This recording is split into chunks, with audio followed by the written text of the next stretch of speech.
Hey there everyone, it's MisterStubstep, and today I have another TCGPlayer video. But before I get into this, I am pleased to announce that I finally have purchased one of my grails. There's technically two Kirlia card grails, but one of them I've never seen ever on sale before, or if I did, it was a ridiculous price. But I did get the PSA 10 Butler's Kirlia, the Players Fan Club Lottery promo version.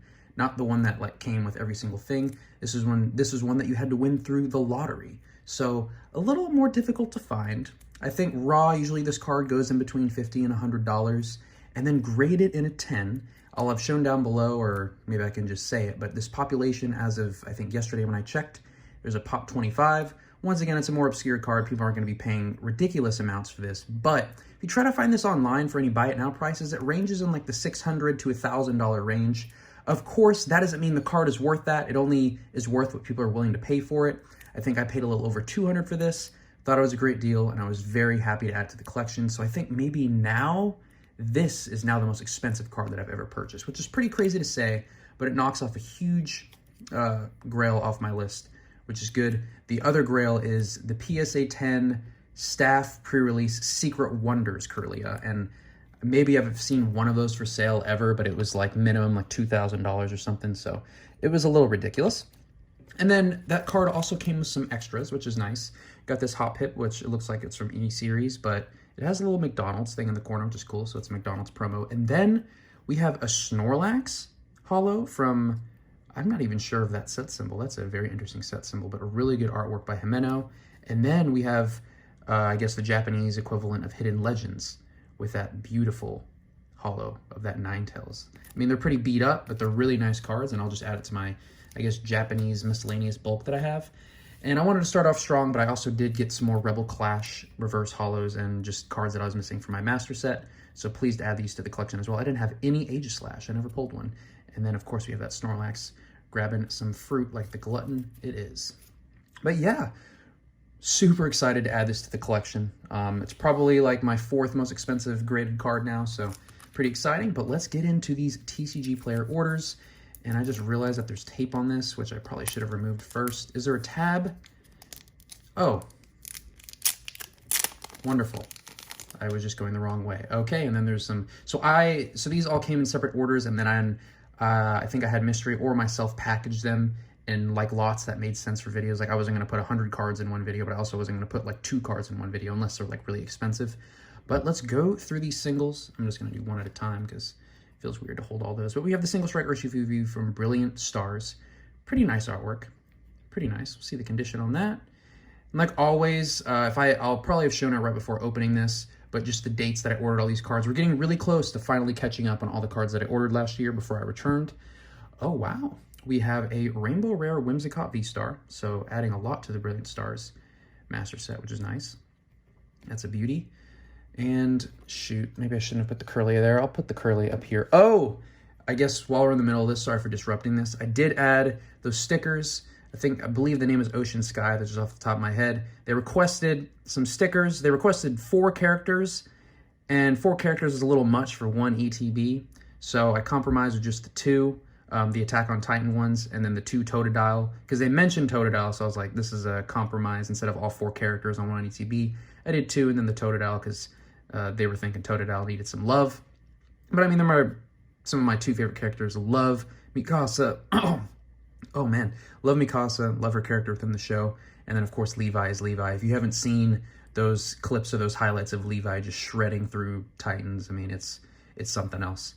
It kind of pained me to use those stickers because they were like from, you know, the box set manga that I ordered. But it's like one of those things where if you never use the stickers, like you're just never going to use them. They're just going to be sitting around. It's kind of like, you know, in a video game, you have like a really rare special power-up or item or something, and you save it for like that worst case scenario, but then you end the game not even ever using that stuff. So kind of wanted to avoid that, and I figured what better way than to ask you all on the channel. So anytime I open new tins or ETBs, just be the first person to comment with stickers, and those stickers will be added to the background.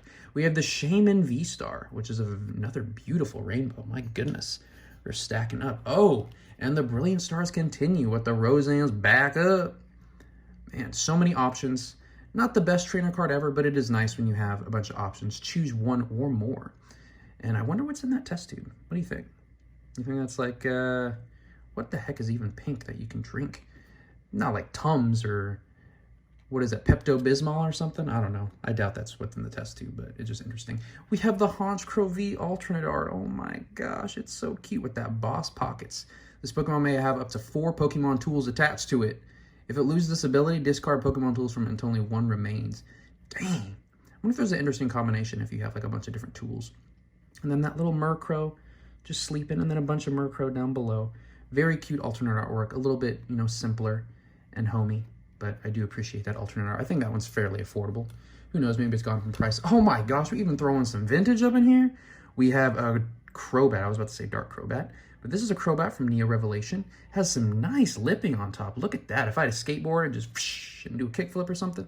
But, you know, pretty hard to see the hollow in this one. Okay, you can see that angle, see the scratching. But Crobat is a cool Pokemon, really fast in the games. And overall, not the worst condition. Yeah, very glad. Neo Revelation should be getting pretty close, which is exciting. And another vintage card, and Dark Porygon, which has a swirl up there, which is really nice. Are there any other swirls or anything? Can I see anything through that scratching?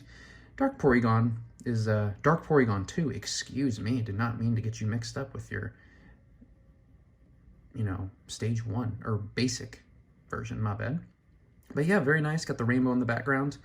And yeah, perfect for a binder copy, some Neo Destiny cards, and then we even have a top loader. All right, sorry, all those top loaders will stick together. We have the Marnie's Pride, which people, they definitely selected Marnie because Marnie was one of the more popular characters, because this card is pretty generic. Attach a basic energy from your discard pile to one of your bench Pokemon. Pretty sure that's similar to Bead, but Bead is from your hand. That is a nice artwork of Marnie. I think I appreciate the original Marnie full art from Sword and Shield base slightly more, because I know there's this one, and there's the one that came in that premium tournament collection box, which I really like that artwork a lot too. This one's probably my least favorite. Still really nice though.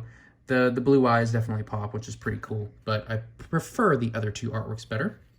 We have the Whimsicott V full art. I'm pretty sure this one was fairly cheap. But yeah, we'll take a look at that Whimsicott. So now we got the rainbow and the full art, which is nice. Fluff Gets in the Way and Cotton Guard. What a name. Be careful, my Fluff gets in the way. And we have the Single Strike Urshifu VMAX. I really like this one, but I think I like the Rapid Strike artwork better, for the VMAX at least. And yeah, that's pretty cool. They're still in unison, but imagine just having like a gigantic Gigantamax Urshifu punching right above you. I feel like just the force of that punch would make me go flying. It doesn't even need to make contact. And the final card, finishing, I don't want to say weak, I'd say pretty strong. We have the Gengar VMAX, or yeah, the Gigantamax form Gengar. This is really nice because Gengar is a popular Pokemon. A lot of the Gengar cards, even the lower rarity ones, can be pretty expensive. Like, you'd be surprised how many hollow Gengars go for at least $1. But yes, that was quite the TCG Player order. Very excited to have shown all those cards off to you. Let me know what you thought. Let me know what your favorite card was. Let me know what you think of that random lottery PSA 10 that I picked up.